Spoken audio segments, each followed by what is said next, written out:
વડોદરાના ધોરી માર્ગો પર બેફામ ગતિએ દોડતા ડમ્પરો હવે નિર્દોષ વાહન ચાલકો માટે જીવનું જોખમ બની રહ્યા છે। તાજેતરમાં જ વડસર રોડ પર આવેલા ખિસકોલી સર્કલ પાસે એક ડમ્પર ચાલકે આતંક મચાવતા પૂરઝડપે આવી એક બાઇક ચાલકને અડફેટે લીધો હતો। આ ભયાનક અકસ્માતમાં સદનસીબે મોટી જાનહાનિ ટળી હતી, પરંતુ બનાવના પગલે સ્થાનિકો અને વાહન ચાલકોમાં ભારે રોષ જોવા મળ્યો હતો।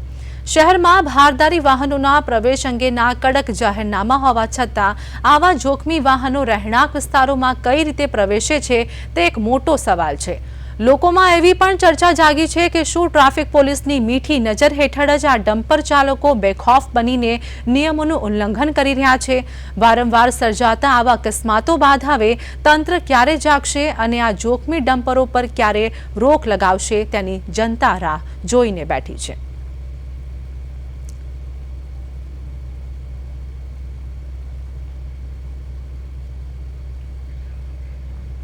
संवाददाता तुषार हमारे साथ जोड़े गया है। डम्पर चालक वाहन चालकों माटे जोखमी बन्या छे अने आज कारणे अकस्मातो पण सर्जाई रह्या छे। तुषार आरती जे रीते वडोदरा शहेरना रस्ताओ छे, रस्ताओ पर हवे मातेला खंडनी माफक बेफाम डम्पर चालको थया छे, केम के रफ्ताરના રાક્ષસો જે કહી શકાય એ લોકોને હવે નિર્દોષ વાહન ચાલકોની ક્યાંક ને ક્યાંક ચિંતા નથી રહી। શહેરના વડસર વિસ્તારની અંદર આ જે ઘટના છે, ઘટના અત્યંત ચોંકાવનારી છે। દ્રશ્યોમાં જે રીતે વાહન ડમ્પરની નીચે આવી ગયું છે તે જોતા ચોક્કસથી કહી શકાય કે જે ડમ્પર ચાલક છે એ બેફામ ગતિએ પોતાનું વાહન હંકારી રહ્યો હતો।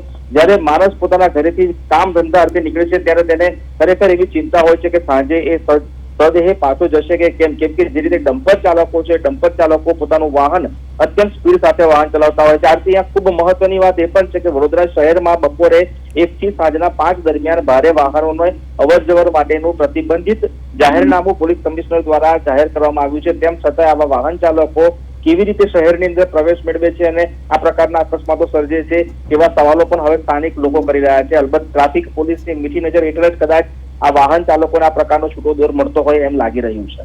જી આરતી। જી આભાર તુષાર, અમારી સાથે જોડાવા બદલ, સમગ્ર માહિતી આપવા બદલ।